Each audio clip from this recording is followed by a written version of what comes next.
오늘 저희 파인만의 길에서 다룰 진짜 핵심이 뭔지부터 확실히 짚고 넘어가 보죠. 저 우주 너머에 외계인이 있을까요?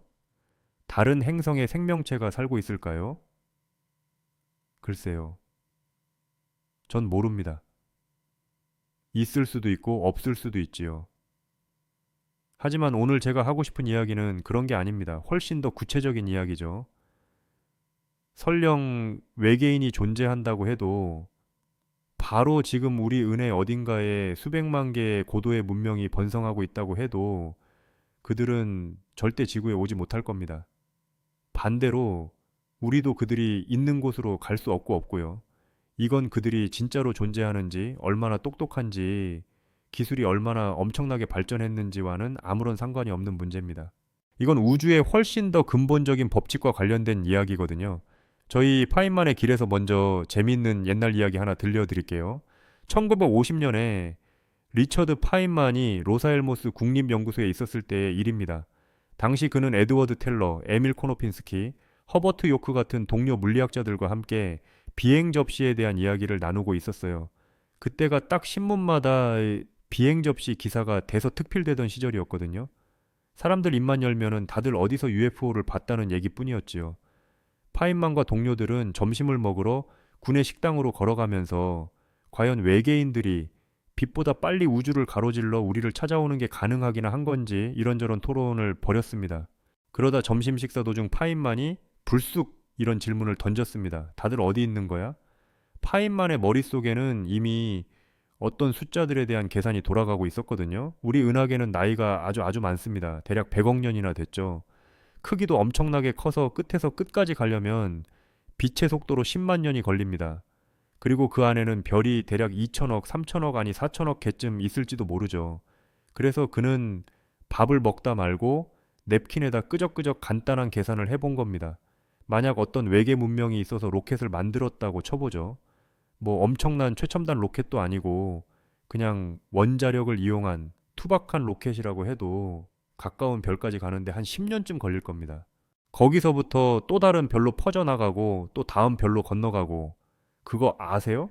아무리 여유를 부리면서 천천히 별에서 별로 폴짝폴짝 건너뛴다라고 해도 한 1천만 년에서 길어야 1억 년 정도면이 거대한 은하의 전체를 식민지로 만들 수 있다는 계산이 나옵니다.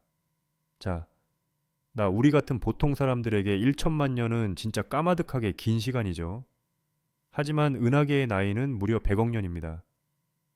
그러니 만약 우리 은하계 어딘가에서 심지어 10억 년 전에라도 어떤 문명이 시작되었다면 그들은 이미 우주 구석구석 퍼져 있어야 정상입니다. 진작에 우리 동네에 도착했어야 맞다는 거죠. 그런데 다들 어디 있는 걸까요? 사람들은 훗날이 질문을 가리켜 페르미 역설이라고 부르기 시작했습니다. 뭐 파인만 본인이 그렇게 부른 건 아니지만 정말 기가 막히게 날카로운 질문이죠. 그리고 저희 파인만의 길에서는 물리학의 눈으로 이 우주를 들여다보면 그 해답이 의외로 아주 간단하다고 생각합니다. 도대체 뭐가 문제인지 제가 딱 짚어드릴게요. 진짜 문제는 바로 공간 그 자체입니다. 그냥 텅 빈 공간이요. 어마어마한 거리 그 자체 말입니다. 사람들은 우주에 있는 것들이 서로 얼마나 끔찍하게 멀리 떨어져 있는지 실감을 못해요. 진짜로요? 이런 상황을 상상해 보죠. 우리 태양계에서 가장 가까운 별, 그러니까 태양 말고 그 바로 다음으로 가까운 이웃별이 프록시마 센타우리입니다. 지구에서 약 4점이 광년 떨어져 있죠. 이게 무슨 뜻이냐고요? 빛은 1초에 무려 30만 킬로미터를 날아갑니다. 정말 어마어마하게 빠른 속도죠. 우주에서 이것보다 빠른 건 절대 존재하지 않습니다. 이 부분은 이따가 다시 자세히 다뤄 볼게요. 어쨌든 이 상상을 초월하는 속도로 날아가는 프록시마 센타우리의 빛이 우리 눈에 도착하면 꼬박산 연삼 개월이 걸린다는 뜻입니다. 물론 인류도 꽤 빠른 우주선을 만들어내긴 했습니다. 우리가 지금까지 만든 것 중 가장 빠른 물체는 파커 태양 탐사인데 속도가 시속 약 70만 킬로미터에 달합니다. 우리 기준으로는 입이 떡 벌어질 만큼 빠르죠. 그런데 그 속도로 방금 말한 프록시마 센타우리까지 가면 얼마나 걸릴까요? 무려 7천년이 걸립니다. 7천년이요. 인류가 문자를 남기고 기록을 시작한 역사 전체를 다 합친 것보다 더 긴 시간입니다. 아, 이쯤 되면 민수 같은 분이 이렇게 따집니다. 그건 아직 우리 기술이 형편없어서 그런 거잖아요. 엄청나게 진보한 외계인들이라면 훨씬 더 끝내주는 우주선을 가지고 있겠죠. 좋아요. 좋습니다. 외계인들이 진짜 기가 막히는 성능의 우주선을 가지고 있다고 쳐보죠. 무려 빛의 속도에 10분위까지 낼 수 있다고 가정해 볼까요? 이건 시속 1억 킬로미터가 넘는 그야말로 경이로운 속도입니다. 인류가 만든 그 어떤 것도 이 근처에도 못 가봤죠. 그런데 말입니다. 그 엄청난 속도로 날아가도 프록시마 센타우리까지 가는데 42년이 걸립니다. 무려 42년이요. 게다가 이건 우주에서 가장 가까운 옆집 별에 갈 때 얘기입니다. 대부분의 별은 이거랑 비교도 안 될 만큼 아득하게 멀리 있어요. 우리 은하계 이웃 동네에서 별들 사이의 평균 거리는 대략 5년 정도 됩니다. 만약 청학년 떨어진 별에 가야 한다면 빛의 속도에 10분위로 날아가도 무려 1만 년이 걸린다라는 소리입니다. 한번 생각해 보세요. 1만 년 전이면 우리는 이제 막 농사 짓는 법을 깨닫고 흙 파먹던 시절이었습니다. 글자도 없었고 도시라는 개념 자체가 없었죠. 그런데 어떤 외계 문명이 겨우 별 딱 하나의 탐사선 한번 보내보겠다고 1만 년 동안 우주 개발 프로젝트를 유지할 거라고 기대하시나요? 그럼 또 이렇게 말씀하실지도 모르겠네요. 더 빨리 가면 되잖아요. 빛의 속도의 절반이나 아니면 한 90%까지 속도를 높이면은 어때요? 알겠습니다. 하지만 속도를 그렇게 높이면 우리는 완전히 새로운 장벽에 쾅 부딪히게 됩니다. 단순히 빨리 달리는 게 어렵다는 게 문제가 아니에요. 속도가 빨라지면 빨라질수록 그 여행은 상상을 초월할 만큼 위험해집니다. 여러분, 우주는 완벽하게 텅 비어 있지 않습니다. 텅 빈 것처럼 보이지만 아주 미세하게 뭔가가 남아있죠. 성간 우주에는 각설탕만 한 공간, 즉 1세제곱미cm 안에 원자 한 개 정도가 떠돌아다닙니다. 이게 원자 하나 별거 아니네 싶으시죠? 그런데 여러분의 우주선이 빛의 속도에 가까운 어마어마한 속도로 날아가고 있다면 그 조그마한 원자 하나와 부딪히는 건 정말 끔찍한 재앙이 됩니다. 이유를 설명해 드릴게요. 여러분이 빛의 속도에 10분위로 날아가는 우주선 안에 앉아 있는데 우주 공간을 떠돌던 모래알 하나와 쾅 부딪혔다 하고 쳐봅시다. 진짜 눈에 보이지도 않을 만큼 작은 모래알 하나요. 무슨 일이 일어날까요? 그 충돌 에너지는 핵폭탄 하나가 터지는 것과 똑같습니다. 그냥 작은 폭탄도 아니고 도시 하나를 날려버릴 진짜 거대한 핵폭탄이요. 모래알 딱 하나가 말입니다. 게다가 우주에는 이런 자잘한 쓰레기들이 엄청나게 많이 떠다닙니다. 미세 운석들, 우주먼지, 작은 얼음 조각들, 별별 부스러기들이 다 있죠. 속도가 충분히 빠르다면이 중 단 하나만 스쳐도 여러분의 우주선은 그야말로 산산조각이 날 겁니다. 이번엔 철수라는 분이 이렇게 말합니다. 아, 그럼 우주선 겉에다가 튼튼한 방어막을 씌우면 되죠. 좋아요. 훌륭합니다. 방어막 원하신다고요? 그 엄청난 속도에서 쏟아지는 충돌을 막아내려면 대체 얼마나 두꺼운 장갑이 필요한지 계산해 볼까요? 우주선 전체를 물로 1미 두께로 칭칭 감싸거나 아니면은 엄청나게 튼튼한 다른 물질로 몇 미터씩 겹겹이 발라야 할 겁니다.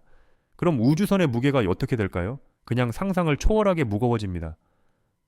자, 이제 이 거대한 고철 덩어리를 빛의 속도에 10분위까지 가속시켜야 합니다. 여기에 필요한 에너지의 양은 참 진짜 말이 안 나오는 수준이 듭니다. 숫자로 딱 체감되게 말씀드릴게요. 딱 1kg로. 그러니까 동네마트에서 사는 곡기 2근 정도 되는 무게를 빛의 속도에 10분위까지 가속하려면 무려 4박 50조 줄의 에너지가 필요합니다. 이게 어느 정도냐면 대한민국 전체가 5초 동안 쓰는 모든 전력을 끌어모아서 쏟아부어야 겨우 1kg를 밀어낼 수 있는 에너지입니다. 자, 이제 그 에너지에다가 방어막 생명 유지 장치, 우주선 연료, 승무원들의 무게, 온갖 짐까지 싹 다 더한 우주선 전체 질량을 곱해보세요. 태양이 수년 동안 내뿜는 에너지를 통째로 쏟아부어도 모자랄 판입니다. 대체 그 많은 에너지를 우주 어디서 퍼올 건가요? 어떻게 만들어내고 어떻게 저장할 겁니까? 하지만 파인만의 길님, 이번엔 다른 분이 또 반박합니다. 반물질은 어때요? 핵융합은요? 아니면은 우리가 아직 발견하지 못한 엄청난 에너지가 있을지도 모르잖아요. 보세요. 반물질 확실히 존재하는 거 맞습니다. 우리도 입자 가속기를 쓰면 아주 눈꼽만 한 양의 반물질을 만들어낼 수는 있죠. 하지만 다른 별까지 날아갈 우주선에 채워 넣을 만큼의 반물질을 만들려면은 제 말은 행성 하나에 있는 모든 물질을 싹 다 에너지로 변환해야 겨우 턱걸이 할까 말까 한 수준이라는 겁니다. 이건 현실성이 없어요. 원리적으로는 가능할지 몰라도 절대 실용적이지 않다는 겁니다. 해합은 어떨까요? 인류가 75년 동안 어떻게든 핵융합을 성공시켜 보려고 매달렸는데 아직도 우리가 집어넣은 에너지보다 더 많은 에너지를 뱉어내는 원자로 하나 못 만들고 있습니다. 설령 우리가 완벽한 해압 원자로를 만들어낸다고 쳐도 그걸 로켓 추진에 쓰는 건 완전히 다른 차원의 골칫거리입니다. 에너지 밀도를 계산해 보면 다른 별로 가기 위해 필요한 최소한의 턱걸이 수준에 겨우 닿을까 말까 한 정도예요. 그럼 우리가 아직 발견하지 못한 무언가가 있다면요. 알겠습니다. 이 부분은 정말 조심해서 다뤄야 합니다. 사람들은 흔히 이렇게 말하길 좋아해요. 거파 200년 전에는 아무도 원자력이라는 걸 몰랐는데 지금은 원자력 발전소 빵빵하게 돌아가잖아. 미래에 우리가 뭘 새로 발견할지 누가 알아? 네, 맞는 말입니다. 하지만 물리학에 대해서 여러분이 꼭 아셔야 할 아주 중요한 사실이 하나 있습니다. 19세기에 우리는 모르는 게 참 많았어요. 원자가 뭔지도 몰랐고 상대성 이론도 몰랐고 양자역학이라는 건 상상도 못했죠. 그 이후로 우리는 정말 많은 걸 배웠습니다. 하지만 여기서 진짜 중요한 핵심은 이거예요. 우리가 새롭게 알아낸 지식들은 과거에 이건 절대 불가능해라고 생각했던 것들을 갑자기 마법처럼 가능하게 만들어주지 않았다는 겁니다. 오히려 우리가 불가능하다고 믿었던 것들이 진짜로 100% 불가능하다는 사실을 아주 쇠기를 박아서 확인시켜줬죠. 다만 그 불가능한 이유가 우리가 원래 생각했던 것과는 달랐을 뿐입니다. 알기 쉽게 설명해 드릴게요. 아인슈타인이 등장하기 전 사람들은 A 속도를 계속 높이다 보면 언젠간 빛보다 빨리 달릴 수 있겠지라고 생각했어요. 하지만 아인슈타인은 우리에게 딱 잘라 말했습니다. 아니요, 불가능합니다. 빛의 속도는 무슨 고속도로 과속 단속 카메라에 찍힌 제한 속도 같은 게 아니에요. 시공간이라는 우주 자체의 뼈대에 아예 처음부터 박혀있는 절대적인 규칙입니다. 질량, 에너지, 공간, 그리고 시간은 모두 하나로 얽혀지 하나로 얽혀있지. 속도가 빨라지면 빨라질수록 우주선을 가속하는 데는 기하급수적으로 점점 더 많은 에너지가 필요해집니다. 그리고 마침내 빛의 속도에 도달하려면 무한대의 에너지가 필요하죠. 무한대라니 그럼 아웃입니다. 그럼 워프 드라이브는요? 웜홀은 어때요? 이 질문을 해주셔서 정말 다행이네요. 이 개념들은 정말 흥미진하니까요. 하지만 결론부터 말씀드리면 이것들도 우리를 구원해주진 못할 겁니다. 먼저 워프 드라이브를 보죠. 이 아이디어의 핵심은 우주 공간 안에서 낑낑거리며 이동하는 게 아니라 우주 공간 그 자체를 찌그러뜨리는 겁니다. 내 앞에 공간은 확 굽여버리고 내 뒤에 공간은 쭉 늘려서이 시공간의 파도를 타고 서핑하듯 미끄러져 간다는 거지요. 진짜 예술적이고 아름다운 아이디어입니다. 게다가 아인슈타인의 방정식에 대입해봐도 딱히 틀리진 않아요. 하지만 여기에 엄청난 하지만이 숨어 있습니다. 이걸 실제로 작동시키려면 이국적 물질이라는 게 필요합니다. 이건 음의 에너지 밀도를 가진 물질을 말해래요. 이게 대체 무슨 소리냐고요?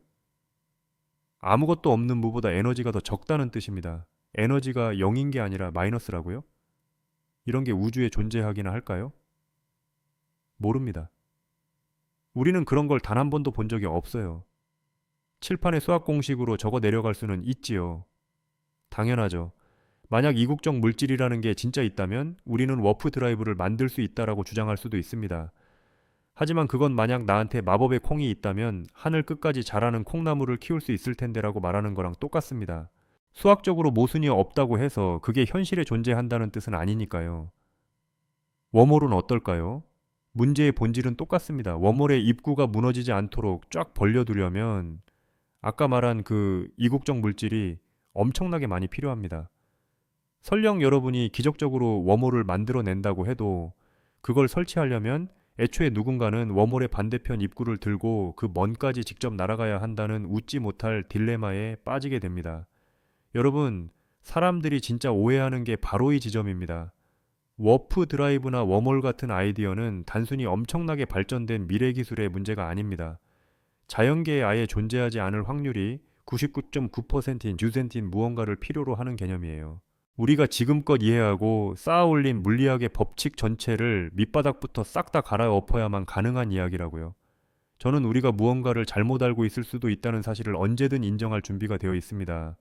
하지만이 개념들이 가능해지려면 우리가 수백만 번, 수천만 번의 실험을 통해 완벽하게 검증하고 늘 예상대로 딱딱 들어맞았던 우주의 가장 근본적인 법칙들이 다 틀렸어야만 합니다. 자, 이번엔 사람들이 별로 언급하진 않지만 진짜 숨통을 조이는 치명적인 문제 하나를 짚어보겠습니다. 바로 시간입니다. 설령 여러분이 빛의 속도에 꽤 근접하게 날아가는 우주선을 만들었고 그 망할 충돌에서 우주선을 지켜낼 방법도 찾았고 이 모든 걸 작동시킬 어마어마한 에너지까지 어디선가 끌어왔다고 쳐봅시다. 그래도 이 우주 여행은 기가 막히게 오랜 시간이 걸린다는 근본적인 한계에 부딪힙니다. 물론 우주선에 타고 있는 승무원들 입장에서는 시간 지연 현상 때문에 그렇게 길게 느껴지지 않을 수도 있어요. 속도가 빛에 가까워지면 시간이 그만큼 천천히 흐르니까요. 하지만 지구에 남아서 그 우주선을 떠나보낸 문명의 입장에서는요, 수십 년, 수백 년, 아니 수천 년이 흘러가는 겁니다. 수천 년이라는 시간 동안 한 문명에 어떤 일이 벌어지는지 아시나요? 문명은 붕괴하고 맙니다. 세상이 통째로 뒤바뀌죠. 거대한 제국이 흥망성쇠를 겪고 사람들이 쓰는 언어가 완전히 달라지고 한때 최첨단이었던 기술은 고물상에서나 볼 법한 골동품이 됩니다. 우주선을 쏘아 올린 사람들은 진작에 뼈도 안 남고 사라졌을 테고 심지어 그 우주선을 보낸 국가나 문명 자체가 아예 지도에서 지워졌을지도 모릅니다. 그런데 대체 누가 결과가 나오려면이 1만 년이나 기다려야 하는 우주 탐사 프로젝트에 돈을 대고 투자를 하겠습니까? 게다가 고려해야 할 게 또 있습니다. 우여곡절 끝에 거기에 도착하면은 대체 뭘 할 건가요? 기적 중에 기적이 일어나서 여러분이 다른 항성계에 무사히 도착했다고 칩시다. 수백 년 동안 우주를 가로질러 날아왔거나 아니면은 무슨 냉동 수면 캡슐 같은 데 들어가서 잠을 잤겠죠. 참고로 냉동 수면 같은 건 아직 어떻게 하는지 아무도 모릅니다. 아무튼 마침내 눈을 떠서 창밖을 내다봤는데 뭐가 있을까요? 10중 8구는 아무것도 없을 겁니다. 생명체가 살 수 있는 골디락스 존의 행성이 아예 없거나 행성이 있어도 생명체라곤 뭔지 한 톨 없거나 생명체가 있어도 지능이 없는 애벌레 수준이거나 아니면은 지능이 있긴 한데 기껏해야 바닷속 물고기나 세균 수준일 확률이 압도적으로 높습니다. 여러분이 도착한 바로 그 정확한 시점에 우리와 비슷한 수준의 기술을 가진 외계 문명이 거기 딱 살고 있을 확률은 정말 로또를 연속으로 10번 맞는 것보다 낮을 겁니다. 그 엄청난 노력, 그 막대한 에너지, 그 기나긴 시간을 다 갈아 넣어 헛는데 결국 남는 게 뭡니까? 지금 여러분 머릿속에 무슨 생각이 맴도는지 다 압니다. 아니, 파인만의 길림 그래도 우주 어딘가에 수백만 개의 문명이 있다면 그 수백만 개 중에 적어도 하나쯤은 우주로 뛰쳐나왔어야 하는 거 아닌가요? 바로 이 질문이 아까 1950년에 던졌던 그 질문에 대한 저의 진짜 대답으로 이어집니다. 여러분께 한번 여쭤보지요. 만약 여러분이 엄청나게 고도로 발달한 외계 문명의 지도자라고 해봅시다. 손해준 자원도 엄청나게 많아요. 그래서 상상을 초월하는 비용을 지불하고 가서 뭔가 흥미로운 걸 발견할 확률은 바닥을 치는 위험 천만한 우주선을 다른 별로 딱 한 척 보낼지 말지 결정해야 합니다. 여러분이라면 그 우주선을 쏘아 올리겠습니까? 아니면은 그냥 집구석에 편하게 눌러 앉아서 그 어마어마한 자원을 우리 문명 사람들이 더 잘 먹고 잘 사는데 쓰겠습니까? 사람들이 바로 이 부분을 놓칩니다. 사람들은 성간 여행을 생각할 때 항상 이게 기술적으로 가능한가만 따져요. 그 대답은 여러분이 상상도 못할 만큼의 자원을 때려 붓고 죽을 확률이 수직 상승하는 위험을 감수하고 또 어대 시간을 멍하니 기다릴 인내심이 있다면 원리상으로는 아마도 가능할 수도 있다입니다. 하지만 우리가 던져야 할 진짜 질문은 이거지요. 과연 그렇게까지 할 가치가 있는가? 저는 아닐 확률이 훨씬 높다고 생각합니다. 여러분이 진짜 고도로 발전한 문명이라면 가장 신경 쓰는 건 내 문명이 안전하게 살아남는 것, 따뜻하고 안락하게 사는 것, 그리고 새로운 것을 배우며 탐구하는 거겠죠? 맞아요. 탐구를 하긴 할 겁니다. 하지만 꼭 우주선을 직접 몰고 갈 필요는 없잖아요. 망원경으로 우주를 훔쳐보면 얼마나 많은 걸 배울 수 있는데요. 굳이 무거운 산소통이나 밥을 챙겨줄 필요가 없는 작고 저렴한 로봇을 대신 보내도 되고요. 컴퓨터로 시뮬레이션을 돌리면서 계산과학의 세계를 파고들거나 복잡한 수학적 공간을 탐험할 수도 있습니다. 굳이 피와 살로 이루어진 생명체들이 험난하고 비싸고 척박한 우주 반대편으로 내동댕이 칠 이유가 대체 뭐가 있겠습니까? 사람들은 이걸 가르쳐 극단적 평범성 가설이라고 부르기도 합니다. 뭐 제가 지어낸 말은 아니고 최근에 누군가 만들어낸 용어긴 해요. 이 가설의 핵심은 이렇습니다. 우리가 외계인을 만나지 못하는 이유가 무슨 영화에 나오는 것처럼 어마어마한 우주적 재앙이나 문명을 싹 쓸어버리는 거대한 필터 때문이 아니라는 겁니다. 진실은 그거보다 훨씬 더 지루하고 뻔합니다. 다른 별로 여행하는 게 너무나도 뼈 빠지기 힘들고 막상 가봐야 남는 장사도 아니기 때문이죠. 그래서 그냥 아무도 안 하는 겁니다. 이렇게 생각해 보세요. 지구에서 우리는 바닷속 가장 깊은 심해로 탐험대를 보낼 수 있는 기술이 있습니다. 실제로 가끔 내려가기도 하지요. 하지만 우리가 저 캄캄한 해구 바닥에 아파트를 짓고 식민지를 건설하나요? 거기에 수백만 명이 사는 해저 도시가 있나요? 없잖아요. 왜 안 할까요? 너무 힘들고 돈은 엄청나게 깨지는데 막상 거기에 살아봤자 별로 얻을 게 없기 때문입니다. 똑같은 원리가 우주에도 적용되는 겁니다. 다만 그 난이도와 비용이 수십억 뻥튀 될 뿐이죠. 자, 그럼 직접 가는 대신 전파로 통신을 하는 건 어떨까요? 아주 좋은 질문입니다. 여행보다 통신이 훨씬 더 쉽거든요. 무식하게 크고 무거운 우주선을 보낼 필요 없이 그냥 신호 하나만 띡 쏘면 되니까요. 빛은 아까도 말씀드렸지만 빛의 속도로 날아갑니다.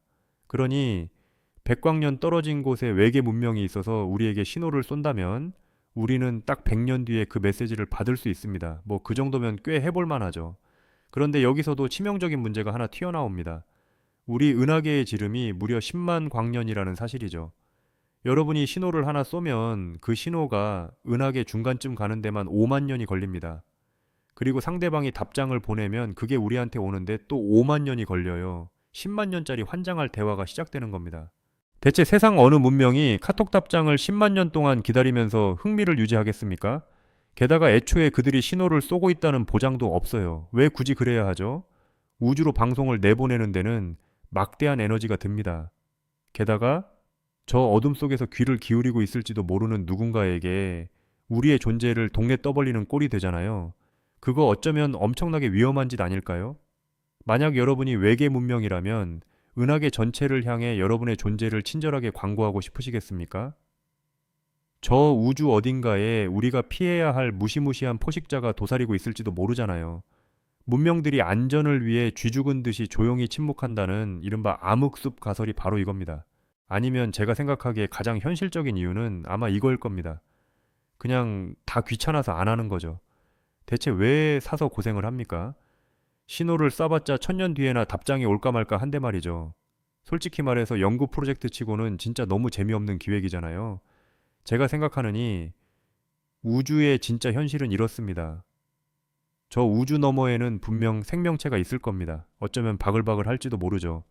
그중 일부는 똑똑한 지능을 가졌을 테고 또 그중 일부는 고도로 발달한 기술 문명을 이룩했을 겁니다. 하지만 그들 모두 철저하게 자기의 태양계 안에 갇혀 있을 겁니다. 우리가 우리 태양계에 꼼짝없이 갇혀 있는 것처럼 말이죠. 별과 별 사이의 거리는 숨이 막힐 만큼 멀고 거기를 넘어가는데 필요한 에너지는 감당할 수 없을 만큼 거대하며 걸리는 시간은 영원에 가깝고 그렇게 고생해서 얻을 수 있는 이득은 너무나도 작기 때문입니다. 우리는 모두 혼자입니다. 우리만이 우주에 유일하게 존재하는 특별한 존재라서 혼자인 게 아니라 다른 문명들도 다 각자 자기 동네에서 격리되어 있기 때문에 실질적으로 혼자인 거나 다름없다는 뜻입니다. 우리는 무한하게 넓은 바다 한가운데 둥둥 떠 있는 외딴 섬들과 같습니다. 각각의 섬에는 주민들이 살고 있고 나름대로의 문명을 발전시키고 있지요. 하지만 그 어떤 섬도 다른 섬으로 이어지는 다리를 놓을 수는 없습니다.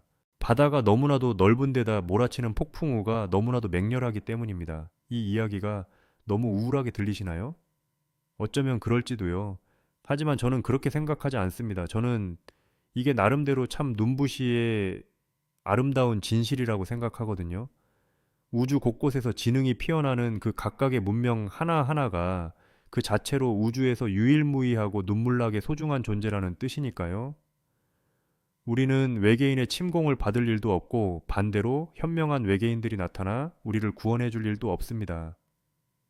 무슨 은하 연방 같은데 가입할 일도 없지요. 우리는 철저하게 우리 힘으로 살아남아야 합니다. 우리에게 닥친 문제는 우리가 직접 풀어야 하고 우리 스스로 미래를 개척해야 합니다. 그리고 아세요? 그리고 전 그게 꽤 괜찮다고 봅니다. 우리 앞에는 아직 사사히 탐험해야 할 우리만의 태양계가 통째로 놓여 있잖아요. 달도 수백 개나 있고 소행성은 수천 개가 널려 있습니다. 굳이 멀리 안 나가고 우리 집 앞마당 우주만 뒤져봐도 앞으로 할 일이 태산처럼 쌓여 있어요. 우주에서 인류의 미래를 찾겠다 하고 굳이 다른 별까지 기웃거릴 필요가 없다는 겁니다. 하지만 사람들은 이런 답을 들으면 참 싫어합니다. 다들 SF 영화에 나오는 환상적인 꿈을 원하거든요. 워프 드라이브를 켜고 빛나는 외계 문명과 교류하고 은하계를 누비는 스펙터클한 모험을 꿈꾸죠. 저도 그 마음 이해합니다. 흥미진하잖아요. 얼마나 낭만적입니까? 하지만 과학은 여러분이 듣고 싶어 하는 달콤한 위로를 속삭여주는 게 아닙니다. 과학은 우리가 알아낼 수 있는 최선의 방식을 동원해 무엇이 진짜 진실인지 있는 그대로 말해주는 겁니다. 제가 틀렸을 수도 있냐고요? 아유, 당연하죠. 저도 살면서 틀린 적 엄청 많습니다. 어쩌면 우리가 아직 물리학에 대해 모르는 게 있어서 성간여행이 동네 슈퍼 가는 것만큼 쉬운 일일지도 모르죠. 아까 말한 그 이국적 물질이라는 게 진짜로 존재하고 흔해 빠진 걸 수도 있고요. 양자역학의 어떤 기가 막힌 트릭을 써서 찰나의 순간에 이제 반대편 우주로 통신하거나 이동할 수 있을지도 모릅니다. 아마도 어쩌면 만약에 그럴지도 모르죠. 하지만 우리가 지금 당장 알고 있는 지식에 비추어 보면 뼈대까지 검증된 물리학 법칙들을 바탕으로 실제로 계상이 두드려 본 그 까마득한 거리와 거기에 필요한 어마어마한 에너지를 기준으로 볼 때 결론은 너무나도 명확합니다. 외계인들은 설령 존재한다 하더라도 그냥 자기네 집 안방에 머물고 있을 겁니다. 그리고 우리 인류 역시 지구라는 집에 머물러야 하지요. 우리 모두는 이 거대한 은하계의 각자 구석진 방에 갇힌 채 밤하늘에 별을 올려다보며 저기 저 별에도 나처럼 밤하늘을 올려다보며 궁금해하는 누군가가 살고 있을까 하고 상상만 하고 있는 겁니다. 그런데 진짜 재밌는 사실 하나 알려드릴까요? 설령 제 말이 다 틀렸다고 쳐보죠. 까지거 한 1000년쯤 뒤에 우리 후손들이 결국 별과 별 사이를 넘나드는 비법을 알아냈다고 해봅시다. 그래도 베르미 역설의 본질은 하나도 변하지 않습니다. 왜냐하면 그 역설은 미래가 아니라 지금 당장에 관한 문제이기 때문입니다. 핵심은 우리 은하계가 이미 수십억 년이나 존재해 왔다는 사실입니다. 만약 성관 여행이 그렇게 쉬운 일이었다면 누군가는 진작에 지구에 도착했어야 정상입니다. 그런데 지금까지 아무도 오지 않았다는 그 팩트 자체가 우리에게 아주 중요한 진실 하나를 알려주고 있는 겁니다. 성관 여행은 쉽지 않다는 걸요. 어쩌면 현실적인 의미에서는 그냥 100% 불가능할 수도 있다는 걸 말입니다. 그래서 사람들이 저한테 파인만에 길린 외계인들은 도대체 언제쯤 지구에 올까요? 라고 물어보면 저는 단호하게 대답합니다. 그들은 오지 않을 겁니다. 아니, 오지 못합니다. 그들이 존재하지 않아서가 아니라 우주가 상상을 초월할 만큼 너무나 거대하고 별과 별 사이는 끔찍하게 멀리 떨어져 있으며 우주를 움직이는 물리학의 법칙이 단호하게 가로막고 있기 때문입니다. 우리는 외롭습니다. 우리가 엄청나게 특별해서 혼자인 게 아니라 우주에 사는 그 누구라도 다가 각자 혼자이기 때문입니다. 이것이 바로 우리가 마주해야 할 냉정한 현실 체크입니다. 우주는 우리가 뭘 원하는지 눈꼽만큼도 신경 쓰지 않아요. 우리의 그 찬란한 공상과학 영화 속 꿈 따위에는 관심이 없습니다. 우주는 그냥 우주로서 존재하는 겁니다. 그러니 우리도 우주가 이랬으면 좋겠다라는 환상에서 깨어나서 있는 그대로의 우주를 마주해야 합니다. 그게 바로 물리학이 우리에게 가르쳐주는 교훈이고 현실이 우리에게 던지는 메시지입니다. 솔직히 말해서 저는 우리가 바라는 대로 억지로 끼워 맞춘 우주보다 톱니바퀴가 어떻게 맞물려 돌아가는지 진짜 작동 원리를 이해하고 차가운 현실을 마주하는 게 훨씬 더 흥미진하다고 생각합니다. 어쨌든 진짜 현실의 우주는 우리가 머릿잔에서 지어낸 그 어떤 이야기보다 훨씬 더 미묘하고 훨씬 더 복잡하며 상상을 초월할 만큼 놀라우니까요. 우리는 그저 우주가 우리에게 들려주는 진실을 기꺼이 받아들일 준비만 하면 됩니다. 자, 오늘 파인만의 길에서 준비한 이야기는 여기까지입니다. 이게 바로 외계인이 영원히 지구에 도착하지 못할 이유입니다. 그들이 우리를 미워해서도 아니고 애초에 존재하지 않아서도 아니며 꽁꽁 숨어 있어서도 아닙니다. 그냥 물리적으로 올 수가 없기 때문입니다. 우주라는 공간은 너무나도 광활하고 그곳을 건너는 여행은 끔찍하게 고통스러우며 시간은 아득하게 길고 에너지는 뼈저리게 귀하니까요. 우주가 품고 있는 그 수많은 경이로움 뒤에는 엄격한 규칙이라는 게 존재합니다. 그리고 우리가 아는 한 그 규칙들은 서로 다른 두 문명이 만나는 것을 사실상 완벽하게 불가능으로 만들어 놓았습니다. 그 많은 사람들은 대체 다 어디에 있는 걸까요? 그들은 각자 자기 집 거실에 앉아 있습니다. 우리처럼 말이죠. 그리고 영원히 그곳에 있을 겁니다.